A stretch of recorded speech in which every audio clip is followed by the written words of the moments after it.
Race number 7 is the Sky Racing Provincial Championship Series final. We've got one replay to have a look at. This is a $60,000 race over the 1,400 metre journey. We're going to go and have a look at Copper Rain winning at Belmont on opening day. Defeats Mr. D. Vallara.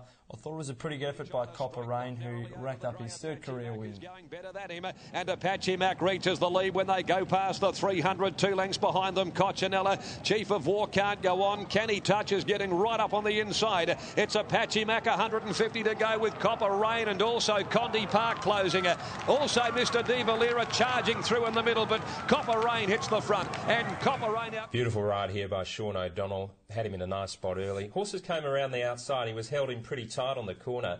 3 wide, getting onto the back of other horses. Got to the outside and ran home resolutely over the final stages to score pretty impressively. He certainly had his chance to win. Mr. D. Vallara ran home pretty well. I suspect that it wasn't an overly strong race, to be honest with you. Condi Park was just behind them. It's run okay midweek behind Eternal Power since in a fast run race. Look, down to 55. He's got to be a chance. He'll get a soft run from gate 2. A few other horses in the race are coming off some good form. Rich, namely No Mun No Fun, was a good winner last start. French President finished second in that race. Versta's been in wonderful form up at the Goldfields, was only beaten ahead by Class of Her Own.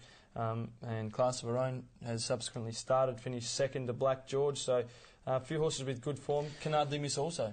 Yeah, well, Class of Her Own beat Versta, as you say, and actually missed the start that day. Yeah. For Versta not to be able to hold out Class of Her Own, maybe Class of Her Own's got the wood on Versta, but Versta is racing very well and went really well at Kalgoorlie, and those 2 wins were very, very impressive. I think the key to this race is Abramovich, believe it or not. It's a fast horse, and if Abramovich was not in the race, if it's scratched, right. I'm not suggesting at all that it's going to be scratched, but if I was Keith Jeffries, I'd be praying Abramovich wasn't in the race, because I reckon No Mun No Fun could just zoom over and find a spot, but with Abramovich there burning up, it's going to be a bit difficult for it. Yeah.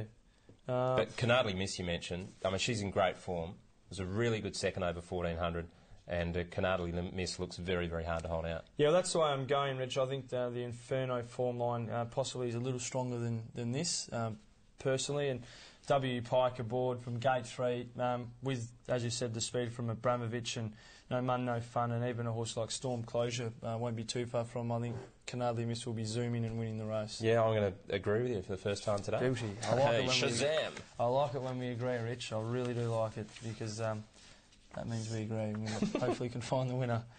Look, our relationship's going north. Going beautifully, Rich. Race number 8 on the program is the Rotary Club of Perth Handicap. The final event, it's over the 1,000-metre journey. This is another cracking lineup, Rich. We're going to go down to the trials and have a look at Dante's Alert. Was ridden by William Pike, just off the speed. Magic Kate was in the lead, kicks clear. Dante's Alert works home solidly into second place. About 2 lengths here over Better Than Darcy and Industrial Fury. Need Luck was deeper out, and also Super Confident making a bit of ground down on the inside. Chance in Time. Magic 8 with about 100 to go in front, though. It's holding them at bay, Magic 8, and is going to go on and score. Getting up for second is Dante's Alert. There's a really good trial by Dante's Alert. Was sat in about 3rd or 4th spot, got to the outside, was going pretty strongly on the line. So was the winner Magic 8, who's raced well since, but certainly a good trial. What about the 1,000 metres for Dante's Alert, Rich? Is it a concern? It's going to get back a little bit, but runs home very strongly in its races. A couple of races that it won last campaign, I think, were quite easy races to win, to be honest, like the win against Master Mail and the one over Gift of Fury. Certainly had every opportunity, and that's why it was starting so short as an odds-on favourite, even money in its last start win. They were comfortable races for it. This is a race that's a bit harder than those races it was winning, but it's going to be hard to hold out. I think the Belmont track will certainly suit Dante's Alert. He's a nice big individual, and I think the open spaces will certainly suit him. A few interesting runners, Rich, Dino Mac, Kim Trader, Pillow Time all resume, and they all have an abundance of ability. Yeah, absolutely. It's going to be dependent on how forward some of these horses are. A horse like Radiant Prince as well, Harvey jumps on, has been scratched recently. Has been a bit unlucky a couple of times first up. We know it more as a second up horse, but I think it can go well fresh. Pillow Time's an exciting type. This mare's put in some huge runs on occasions for Lindsay Smith, and I think it could be hard to beat first up. And Lady Doll, what about Lady Doll last start? Just absolutely smashed it. Yeah, blew them apart. Blew them apart. Blew them apart, yeah. And it won by 4.5.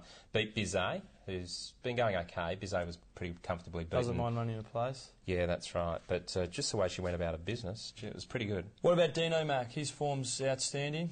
He's got form behind the likes of Fiore's only impressive journey, Clueless Angel, And Waratah's secret twice. That's not a bad. That's not bad form for a race like this. Yeah, it's a good resume, isn't it? He's drawn one. If Wally Mitchell has got him right up to the mark here and he can race close enough, he could be hard to hold out. 1,000 worries me a little bit, but talented. I think there's going to be a bit of speed in the race, Rich. Number 9, Go Buster. Now, the saddle slipped on him last start, and I thought his effort to be only beaten 2 3/4 lengths was outstanding. He's back to the 1,000 now, where he's a much better horse. And with the horses like MG Browns, Never the Twains, Pillow Times, Metal Flake, they're going to go pretty quick up front. He could just ping late, Go Buster. Definitely. He's got to be a leading contender. If they're going to be coming home from the back, he'd be one of the horses you'd be expecting to run on very, very strongly. Doesn't have any wet track form. 2 starts on a dead for nothing, so if it's getting really wet by the end of the day, maybe that could be a bit of a concern. Yeah, Rich, in the final event, I'm going to go number 10, Dante's Alert. Big watch, though, on number 9, Go Buster. His effort was super last start. What about yourself? I'm going to stick with Pillow Time. If she can get across somewhere near the lead, I think she'll be pretty hard to hold out, but not confident about the race at all. Pretty good day of racing in general, Rich. We've gone through all the races. Now we need the all-important bet suggestion. I was unlucky last week.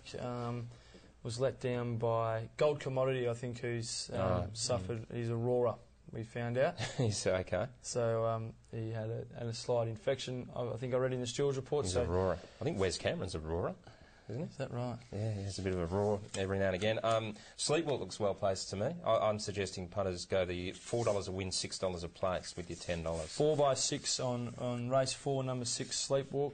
Rich, I'm just going to go straight out race 5, number 5, Thunder Lara. I think she'll win. Okay, confident. So for me, race 5, number 5, $10 a win. Richie Bell, race 4, number 6, Sleepwalk. Yeah. How did my all up place go last week?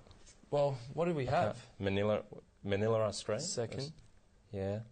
I can't remember the other 2. No. Obviously, you didn't take it yourself. No.